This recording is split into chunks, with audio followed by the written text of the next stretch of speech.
Olá, queridos alunos. Aqui quem está falando é o professor Rodrigo Henrique. Espero que vocês estejam bem. Hoje a nossa aula é sobre os tecidos animais. Esse conteúdo está no seu livro 1, módulo 2, ok? Vamos começar aí, ó. A primeira coisa que a gente tem que entender é a origem dos tecidos, né? Como que eles surgem. Bom, inicialmente nós temos a união dos gametas, né?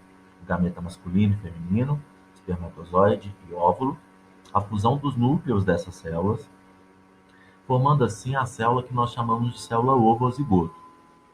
Vai acontecer diversas mitoses a partir dessa célula ovo, gerando aglomerado de células idênticas, indiferenciadas. Tá? Essas células são as células tronco embrionárias. A partir do processo de diferenciação celular, especialização celular, essas células começam a dar origem a novos tipos celulares, como podem observar na figura.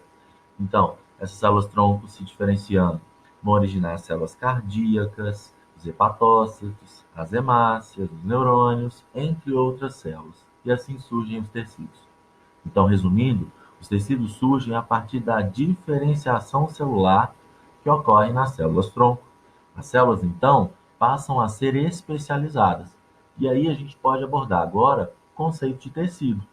Os tecidos nada mais são que um conjunto de células especializadas, diferenciadas, capazes de exercer diversas funções no organismo, tá? Então agora a gente não vai tratar da célula isolada mais.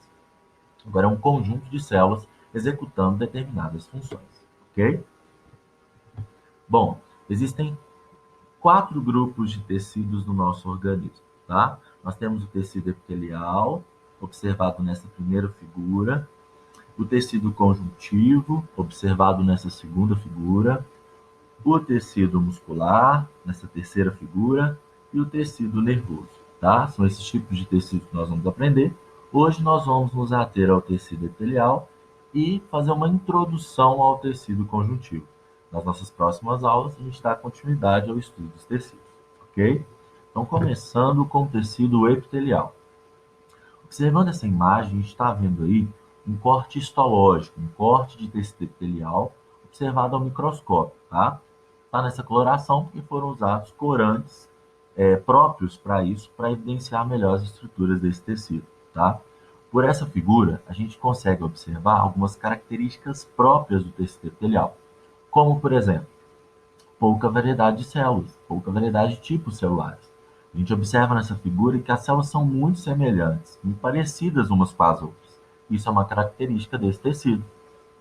Outra característica que a gente pode observar é que essas células estão muito unidas, muito próximas umas às outras.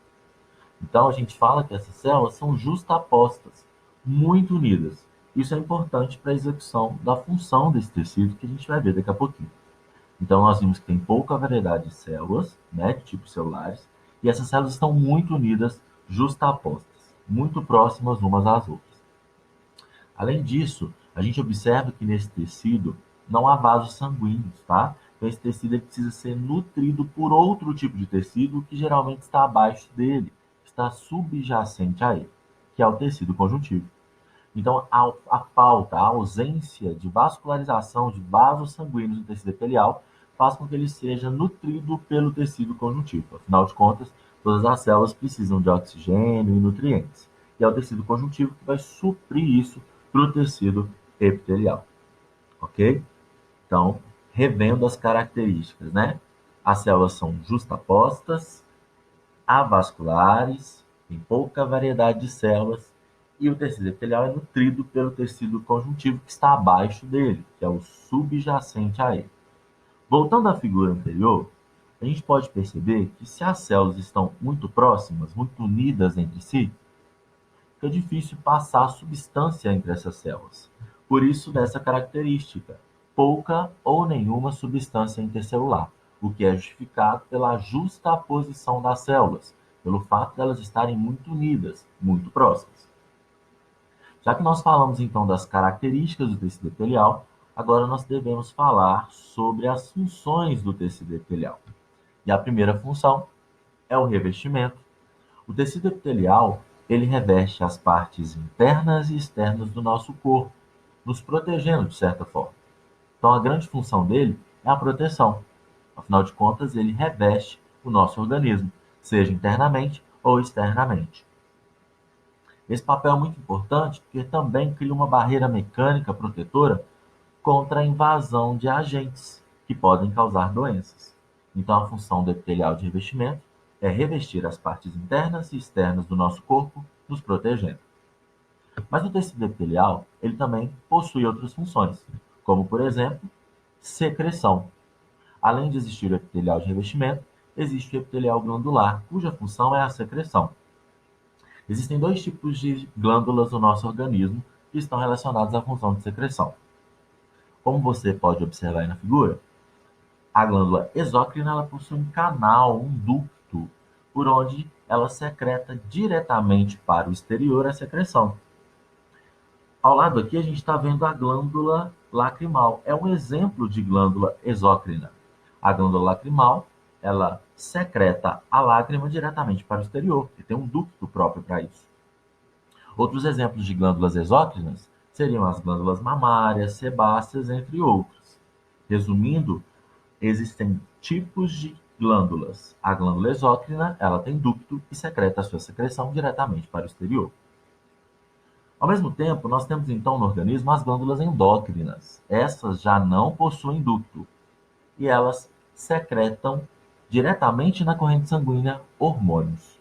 Então, sempre pertinho de uma glândula endócrina existe um vaso sanguíneo, porque ela vai secretar o hormônio diretamente no vaso sanguíneo para que ele haja numa célula, num órgão, no local alvo do nosso organismo. Mais para frente, em outro momento, nós vamos estudar os sistemas do corpo humano e você vai ter a oportunidade de estudar os sistemas endócrinos, formado pelo conjunto de glândulas endócrinas que fazem parte do nosso corpo, as glândulas que secretam hormônios na corrente sanguínea. Nós temos vários exemplos de glândulas endócrinas, tireoide, a hipófise, as adrenais, entre outras. Na figura, podemos evidenciar na região do pescoço, próxima à traqueia, a glândula tireoide, tá? Então, a glândula exócrina secreta suas secreções diretamente para o exterior, pois tem ducto. A endócrina não tem ducto, secretam hormônios, tá? Então, nós vimos as características e as funções do tecido epitelial. Ele pode revestir, mas ele também pode ser uma glândula, secretando secreções no organismo. Bom, chegou a hora da gente falar um pouquinho do tecido conjuntivo. Lembrem lá atrás que nós temos 4 grandes grupos de tecidos, né? O epitelial, o conjuntivo, o muscular e o nervoso. Hoje nós tratamos do epitelial e faremos uma introdução ao tecido conjuntivo. O tecido conjuntivo, como vocês podem observar, tem muitos tipos celulares. Então, diferentemente do tecido epitelial, que tem pouca variedade de células, o tecido conjuntivo tem uma grande variedade de células. Logo, tem vários tipos de tecido conjuntivo e tem várias funções que eles podem exercer. Tem o tecido conjuntivo adiposo, o ósseo cartilaginoso, o tecido conjuntivo propriamente dito, o tecido hematopoético, que vai dar origem ao nosso sangue. Então, tem uma grande variedade de tipos celulares, grande variedade de tipos de tecido conjuntivo, uma grande variedade de funções desse tecido, tá? A gente pode caracterizá-lo fazendo um contraponto com o tecido epitelial. Por exemplo, o tecido epitelial, ele é avascularizado. Aqui ele é ricamente vascularizado, tanto que ele nutre o epitelial. O tecido conjuntivo é ricamente vascularizado. Além disso, a gente pode caracterizá-lo e falar que existe um grande espaço entre as células, um grande espaço intercelular, permitindo então o transporte, a passagem de uma grande quantidade de substância entre as células, então abundante substância intercelular. Essas são as características básicas do tecido conjuntivo. Então, ele é ricamente vascularizado, abundante substância entre as células, muitos espaços entre as células, uma variedade de tipos celulares e funções. Então, a gente pode perceber que ele é bem diferente do tecido epitelial. Em outro momento, numa próxima aula, nós vamos estudar cada tipo de tecido conjuntivo: o adiposo, o propriamente dito, o cartilaginoso, o ósseo e o hematopoético. Bom, antes de a gente trabalhar alguns exercícios como exemplo do que a gente viu hoje, queria mostrar para vocês a estrutura de uma pele humana. Muita gente acha que a pele é um tecido. Na verdade, a pele é um órgão, inclusive é o maior órgão do nosso corpo. Ela é um órgão porque ela é formada por um conjunto de tecidos. Ela é formada por tecido epitelial mais externamente e tecido conjuntivo mais profundamente, tá? Então, a pele é um órgão formado por dois tipos de tecido, basicamente. O tecido epitelial mais externamente e o tecido conjuntivo mais internamente. Bom, o tecido epitelial ele sofre constante renovação. É a parte mais externa da nossa pele, é a epiderme. O tecido conjuntivo ele está mais profundamente, tá? Ele é mais interno à nossa pele. Então, por exemplo, no caso de uma pessoa fazer tatuagem, a pigmentação tem que pegar no tecido conjuntivo para que aquela tinta permaneça na pele. Porque se pegasse somente o tecido epitelial, a tinta não duraria muito tempo, uma vez que o tecido epitelial ele é renovado continuamente. Lembram-se das mitoses? Então, ocorrem muitas mitoses no tecido epitelial diariamente, tá? Então, a pele é um órgão e não um tecido. É formado por dois tipos de tecido, o epitelial e o conjuntivo. Vamos agora a alguns exemplos de exercícios para facilitar na resolução do livro didático, ok? O primeiro exercício, ele fala assim para a gente, ó. Na década de 1990, células do cordão umbilical de recém-nascidos humanos começaram a ser guardadas por criopreservação, uma vez que apresentam alto potencial terapêutico em consequência de suas características peculiares. O poder terapêutico dessas células baseia-se em sua capacidade de... Bom, o texto está tratando para a gente de células-tronco. Nós vimos que essas células elas são indiferenciadas e elas passam por um processo de diferenciação celular, especialização celular, para originar novos tipos celulares. Então, o poder terapêutico dessas células-tronco baseia-se, letra D, em diferenciação em células especializadas, originando outros tipos celulares. Tá? A próxima questão fala o seguinte: os tecidos animais descritos no quadro são formados por um conjunto de células especializadas, e a organização estrutural de cada um reflete suas respectivas funções. De acordo com a organização estrutural dos tecidos descrita, aquele que possui a capacidade de formar barreiras contra agentes invasores e evitar a perda de líquidos corporais é o tecido. Bom, a tabela traz para a gente o tipo de tecido e a organização estrutural. E ele quer que você escolha o tecido que tem a especialidade de formar uma barreira contra agentes invasores, evitar a perda de líquidos corporais. Bom, um tecido que tem essa função, as células não podem estar afastadas umas das outras. Elas devem estar muito unidas, muito juntas, justapostas. E quando a gente observa na tabela, o tecido que tem essa organização estrutural é o epitelial de revestimento. Logo, a letra D é a resposta pertinente à pergunta da questão.